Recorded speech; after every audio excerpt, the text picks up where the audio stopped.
is here to stay. For this you must exert both night and day. Forget differences, cooperate, stand as one.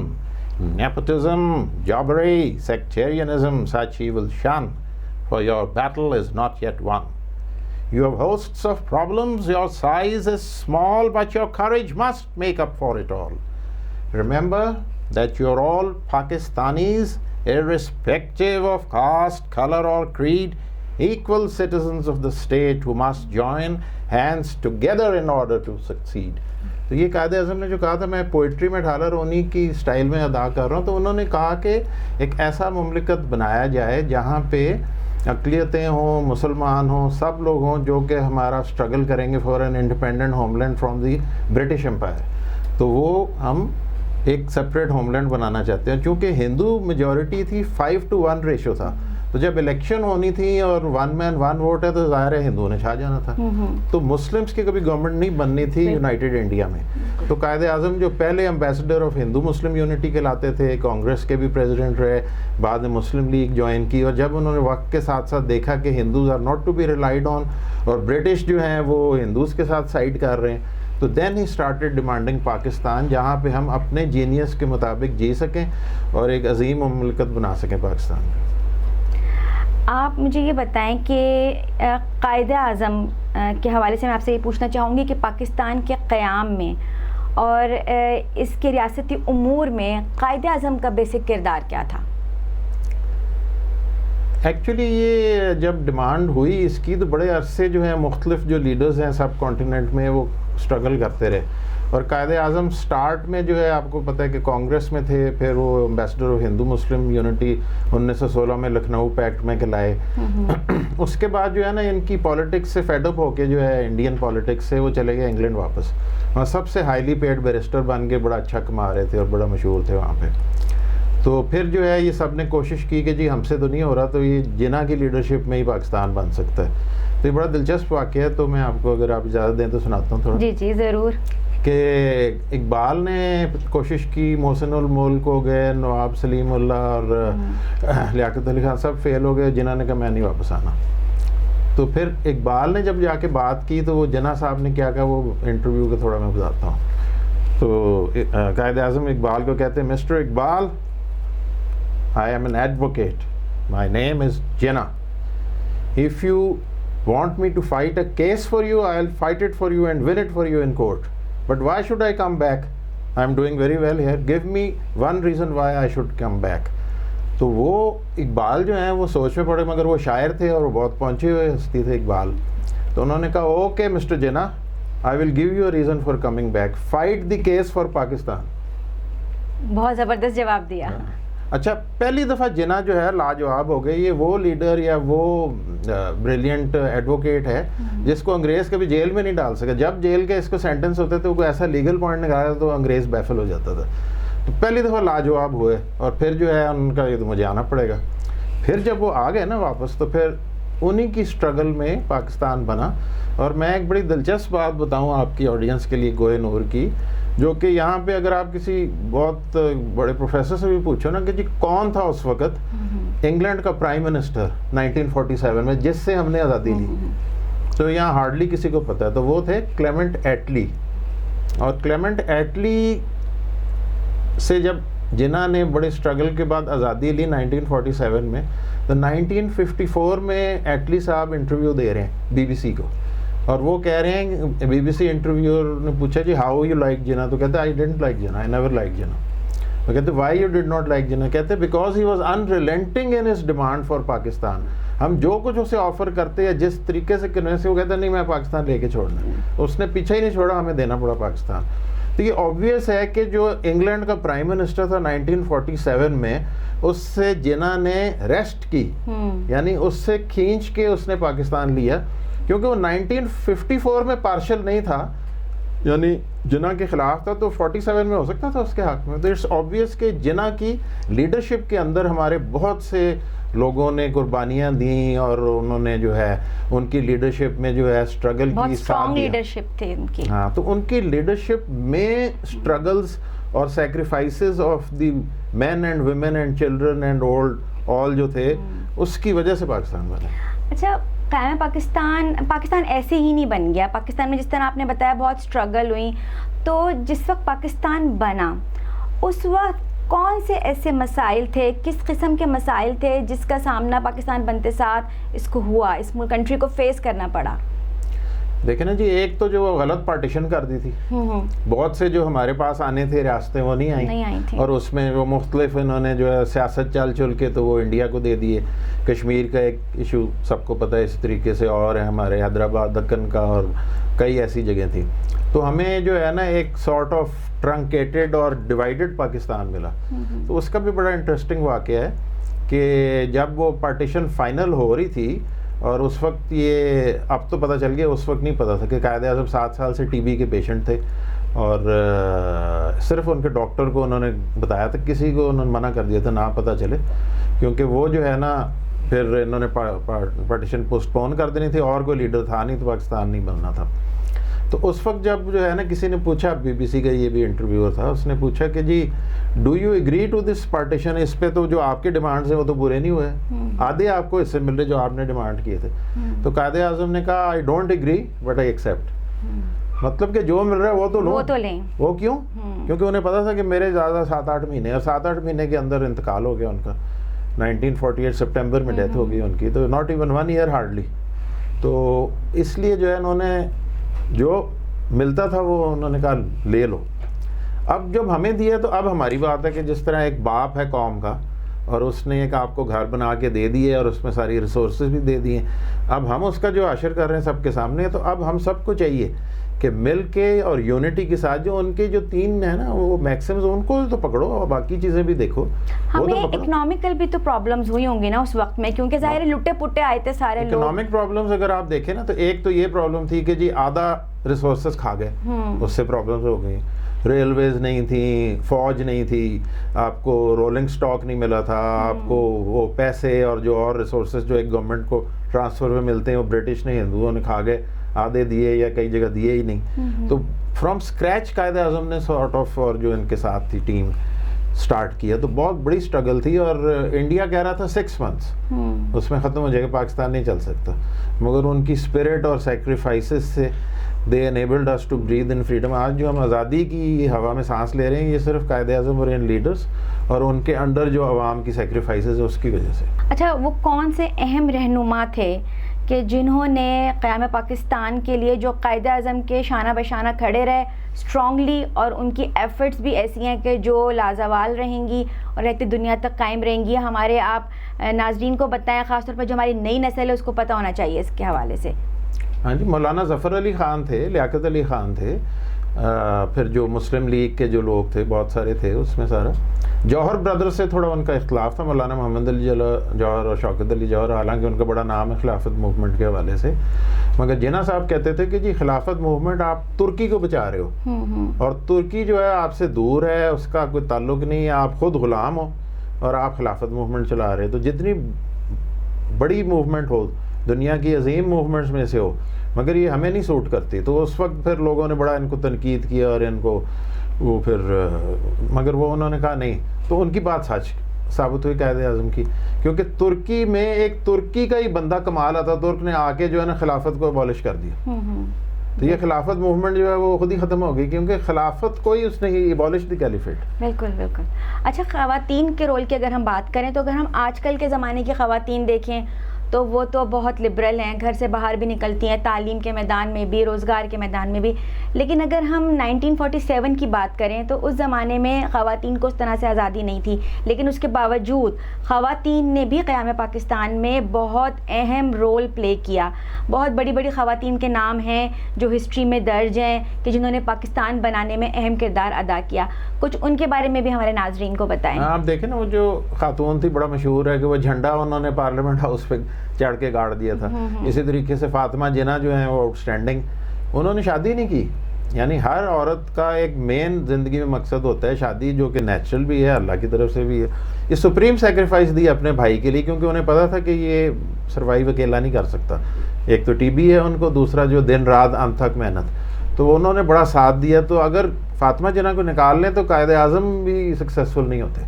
تو خواتین کا بہت بڑا role ہے, اور پھر بعد میں فاطمہ جناح کو موقع ضرور ملنا چاہیے تھا یہاں پاکستان میں, وہ بھی پھر ہم نے سیاست کے نظر ہو گئی وہ ساری چیزیں. بیگم رانا لیاقت علی خان ہیں, بیگم رانا لیاقت علی خان ہے, تو وہ تو بہت بڑی لسٹ ہے.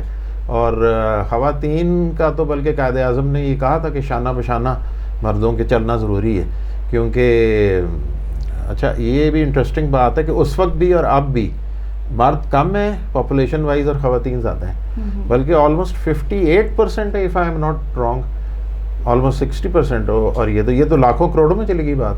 تو وہ جو خواتین ہیں وہ جب تک قومی دھارے میں خدمات سر انجام نہیں دیں گی, اور وہ مختلف فیلڈز میں جیسے اب نکلنا شروع ہو گئی ہیں, اتنی زیادہ نہیں, دیہات میں ابھی بھی کم ہے, شہروں میں ایکٹیو ہو گئی ہیں آپ جیسے لوگ, اور جو کہ ہم پراؤڈ ہیں آپ کے بھی کہ آپ کام کر رہے ہیں. تو کام کرنا شانہ بہ شانہ with men of their country بڑا ضروری ہے ویمن.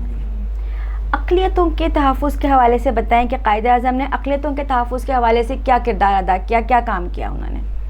ہاں وہ تو بہت انہوں نے کہا, مگر ان کی 11 ستمبر کی اسپیچ سب سے فیمس ہے اس بارے میں.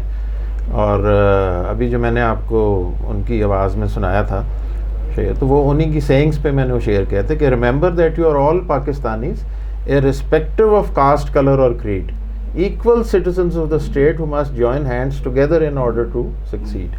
تو وہی والی بات ہے کہ جی اقلیتیں کا تو انہوں نے بہت زیادہ دی ہے, بلکہ وہ ان کی 11 ستمبر کی اگر آپ اسپیچ دیکھیں تو اس میں ایک بڑی فیمس سیئنگ ہے, there will come a time when Muslims will cease to be Muslims, Hindus will cease to be Muslims, and you will be all equal citizens of the state of Pakistan. You are free to go to your mosques, free to go to your temples or any other place of worship. That has nothing to do with the affairs of the state. That is between you and your God. تو یہ اتنی زیادہ equal rights to minorities. جی ناظرین, ہمارے programme میں مزید بہار آ گئی ہے کیونکہ ہمیں اب جوائن کیا ہے ہماری کوہ نور نیوز کی سینئر رپورٹرز نے, ہبا عباسی اور سونیا ملک, اور ان کے ساتھ موجود ہیں معصوم چھوٹے چھوٹے پیارے پیارے سے بچے جنہوں نے بڑے کلرفل سے ڈریسز پہنے ہوئے ہیں جشن آزادی کے حوالے سے, گرین اور وائٹ کلر کے, ہاتھوں میں فلیگس پکڑے ہوئے ہیں, بیجز لگائے ہوئے ہیں اور بڑے خوبصورت نظر آ رہے ہیں. ان سے بھی بات کریں گے اور ان سے جانیں گے کہ یہ اپنی جشن آزادی کیسے مناتے ہیں. السلام علیکم آپ سب کو, کیسے ہیں آپ سب لوگ؟ ٹھیک ہے. اور آج 14 اگست منا رہے ہیں آپ سب؟ کتنے پیارے پیارے کپڑے پہنے ہوئے آپ لوگوں نے. کیا نام ہے آپ کا؟ میرا. 14 اگست مناتی ہیں؟ گھر میں جھنڈیاں لگائی ہیں آپ نے اپنے؟ نہیں لگائی. جھنڈا لگایا ہے؟ جھنڈا لگایا ہے. اور آپ کا کیا نام ہے؟ اتنے پیارے پیارے تو کپڑے پہنے ہوئے ہیں آپ نے. سونیا آپ کیا کہیں؟ سنجیدہ بچی. سونیا آپ سے بات کرنا چاہوں گی کہ 14 اگست ایک ایسا ایونٹ ہے جو ہمیشہ سے بچوں کے لیے بڑا فیسینیٹنگ رہا ہے, اور اگر ہم اپنے بچپن کے حوالے سے بات کریں, کم از کم اگر میں اپنے بارے میں بتاؤں تو میں تو بڑا ایکسائٹیڈ ہوتی تھی اور بڑے مزے سے 14 اگست منایا کرتی تھی, اور خوب جھنڈیاں لگانا, گھر کو سجانا, اور میں نے ایک شور مچایا ہوا ہوتا تھا جیسے اگست کا مہینہ شروع ہوتا تھا. تو آپ بتائیں آپ کا بچپن کیسا گزرتا تھا, آپ کیسے 14 اگست منایا کرتی تھیں؟ عائشہ آپ کا بہت شکریہ کہ آپ نے ہمیں آج کے اس پرنور ہم کہہ سکتے ہیں کیونکہ آزادی کا دن ہے اور اس سے بڑی نعمت ہو نہیں سکتی, تو آج آپ نے ہمیں انوائٹ کیا. آپ نے پوچھا کہ ہم نے بچپن میں کیسے یہ آزادی کا دن منایا ہے. کیونکہ میں اپنے بارے میں بتاؤں تو میں بائی برتھ پشاور کی ہوں اور بابا میرے آرمی ریٹائرڈ ہیں, تو ہمارا بچپن جو اسٹارٹنگ کا ہے وہ سارا ہمارا پشاور میں گزرا ہے. تو وہاں پر اگر ہم جشن آزادی کی پر بات کریں تو وہاں پر ہم کہتے ہیں کہ وہاں پر ایک الگ سی رونق ہوتی تھی, کیونکہ وہاں پر یہ ہوتا تھا کہ وہاں پر کیونکہ کینٹ میں ہم رہتے تھے تو وہاں پر ایک اس دن کو ایک اس کو بڑا دن کہتے تھے, اور وہاں پر پورا اس کا ایک پروگرام ہوتا تھا, کھانے بنتے تھے, اور ہمیں اس دن کا جس طرح بچوں کو عید کا ویٹ ہوتا تھا کہ بھئی عید آنے والی ہے, اسی طرح ہمیں 14 اگست کا ویٹ ہوتا تھا کہ 14 اگست آئے گی اور اس طرح ہمیں تیار ہونا ہے, ہم نے ایک بڑے پروگرام میں جانا ہے, کیونکہ وہاں پر ڈفرینٹ کھانے بنتے تھے, اس طرح پروگرام ہوتے تھے, ٹیبلوز ہوتے تھے, تو ہمیں بھی پارٹیسپیٹ کرنے کا موقع ملتا تھا. تو یہ ایک بہت بڑا دن ہمارے لیے ہوتا تھا. تو جب تک ہم پشاور میں رہے ہیں تو وہاں پر ہمارا جو بچپن گزرا ہے کہ وہ بہت اچھا تھا, اور وہاں پر ایک ہمیں چیزیں سکھائی جاتی تھی کہ ہم نے کیا کیا کرنا ہے, اس دن کو کیسے سیلیبریٹ کرنا ہے. ہم نے اس کلرفل کپڑے جیسے آج کل کے بچے بھی پہنتے ہیں, وہ بیجز لگانا, گھر میں ایون کہ گھروں میں جھنڈیاں لگانا, کیونکہ ہمارا کینٹ میں آپ کو بتاؤں کہ ہمارا وہ پورا کینٹ جو ہوتا ہے وہ سب ہلالی جو جھنڈیاں ہیں اس سے سجا ہوتا تھا, اور ہر گھر میں ایسا لگتا تھا کہ ہر عید کا سماں ہے. تو وہ وقت ابھی بھی میں بہت مس کرتی ہوں, ابھی بھی بہت جوش و جذبے کے ساتھ یہ دن منایا جاتا ہے. لیکن اگر اس وقت کی بات کروں تو وہ ایک الگ سی رونق ہوتی تھی, ایک الگ سا مزہ ہوتا تھا. تو ان چیزوں کو, اس بچپن کو میں اب کہیں جا کے مس کرتی ہوں, کیونکہ اب ظاہری بات ہے ہم فیلڈ میں ہوتے ہیں, ایون کہ جب 14 اگست آتی ہے تب بھی ہم فیلڈ میں ہوتے ہیں. تو وہ جو ایک آزادی کا دن جو ہماری خود کی خوشی کا دن ہوتا تھا کہ ہم سب کام چھوڑ کے وہ دن مناتے تھے, ان چیزوں کو ہم کہیں نہ کہیں آج بھی مس کرتے ہیں.